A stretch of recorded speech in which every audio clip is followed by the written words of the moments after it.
Hello ladies and gentlemen, welcome back to my channel. Today I will be reading you a extract from my novel that I'm working on. So just sit back, relax and get ready as it's about to begin. Sam Ice leaves Winterhollow Manor. Winterhollow Manor, the home of Northern Bavalon's gatherers and providers, the Seal family, was a large 5-sectioned building made of pine and oak wood, greystone and ivory, with 4 large black stone towers, each at the 4 corners of the manor's large pinewood wall, as well as being the 2nd largest manor in Northern Bavalon.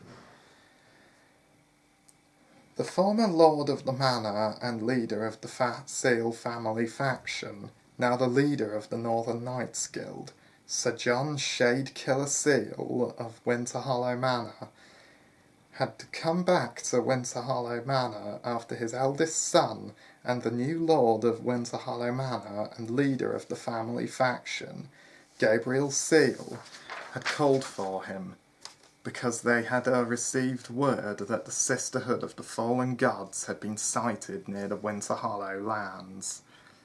Gabriel was suspicious, as the Sisterhood had never come north from the Western Kingdoms, but he had a pretty good feeling why they were here.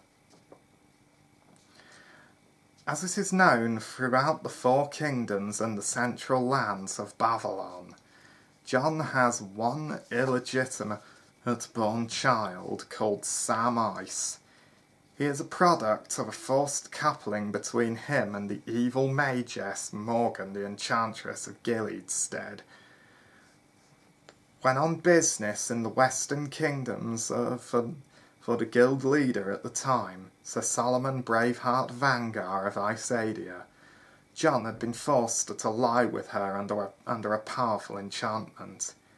This broke his honour and caused him to almost break his vows to his late wife, Lucy Seal.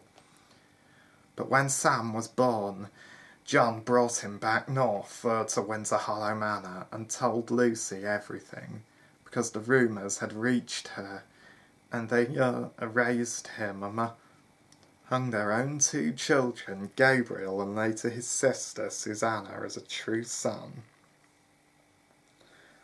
While Sam would be bullied by many others who knew the Seal family for not being a true Seal child, Gabriel and Susanna would protect Sam and look out for him, because they didn't care that he was a bastard, and they would treat him as a true son of John Seal, making Sam very close with his siblings. John rode his horse Danus, a large dark brown stallion with a mane of black hair and a light brown snout, into the courtyard of Winterhollow Manor.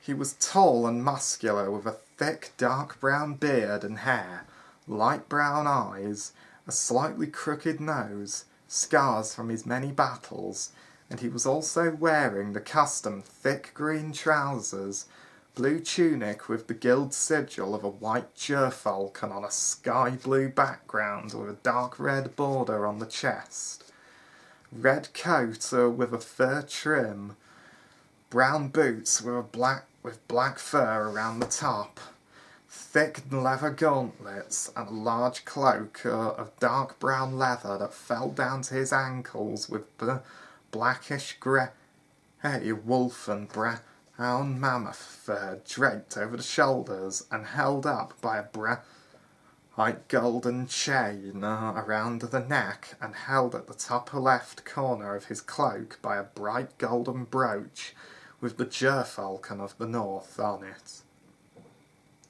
to show his highest rank as the leader of the Northern Knights Guild. He climbed down from his horse and walked over to Gabriel and Sam, who were waiting for him. Looking at the 2 of them side by side, They were as different as chalk and cheese.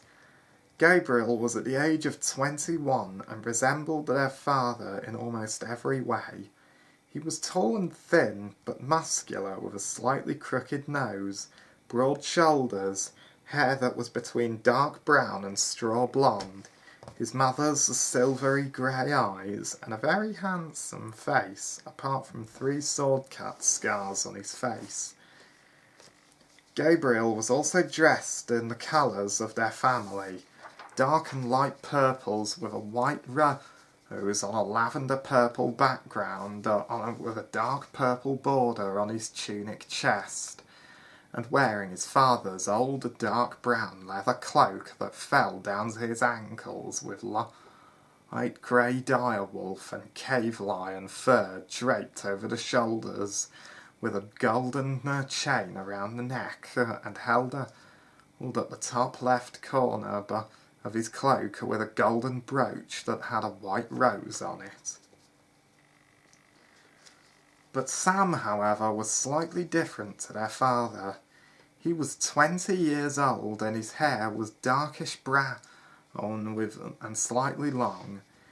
He had muddy green but kind eyes, pale white skin, a slightly squashed nose because of being punched in the face twice, a knife-cut scar on his right cheek, a sword-stroke slash on his left arm from an unwise duel with one of the noble lads who bullied him as a child, and a burn scar on his chest from where his mother tried to magic brand him as a baby. But he too was dressed in the dark and light purple clothes of the Seal family, and had a light brown leather cloak that fell down to his ankles with lynx and cave bear fur draped over the shoulders, and a silver chain around the neck. "Hello, my boys. How I've missed you both," John said as he strode towards them and hugged both of them together. John hadn't seen them since the Grey Pox epidemic that wiped out half of the north, including John's little wife and Gabriel's mother, Lady Lucy Seal, and his youngest brother, and John's youngest brother, James Seal, 5 years ago, and the siege of Winter's Fairest City a year later, which was when John became the new guild leader after Solomon's death at the hands of the Dark One warriors Alex the Tyrant and Calag the Destroyer. So he then passed down the leadership of their family faction and Winterhollow to Gabriel, who at the time was 16 and had just come of age. Then Gabriel's face turned serious, and he looked into his father's brown eyes. "Now that you're here, Father, I think the 3 of us should go to the dining hall so we can talk about the matter that I said about in the scroll I sent you. Sam, could you take Danis to the stables for me?" Gabriel said in his smooth voice. Sam nodded and then walked over to their father's large black horse. "Hello, Danis. It's been too long since we saw each other. How have you been, boy?" Sam asked the stallion in his calm and soft voice. The horse grunted, and then Sam led him to the stables, where the stable hand was waiting for him. "So then, Master Sam, why has your father come back? It must be important," he asked as Sam lent him the reins to Danis, who was very calm being back, as he was born and bred here at Winterhollow Manor. Sam shrugged his shoulders. "I honestly don't know. But Gabe was very persistent that he come down from Castle Highland. It must be something to do with the mistake I made a few nights ago, with the crystal that we found," Sam said nervously. The stable hand nodded as he then began to feed Danis some fresh hay. Then Sam left the stables and made his way to his father and half the brother, little knowing that what would happen will change his life forever. I'm afraid I'm going to leave it there for now, folks. But don't worry, the next part of this tale will be coming soon. Very soon, in fact. So for the meantime, it is to be continued. Until then.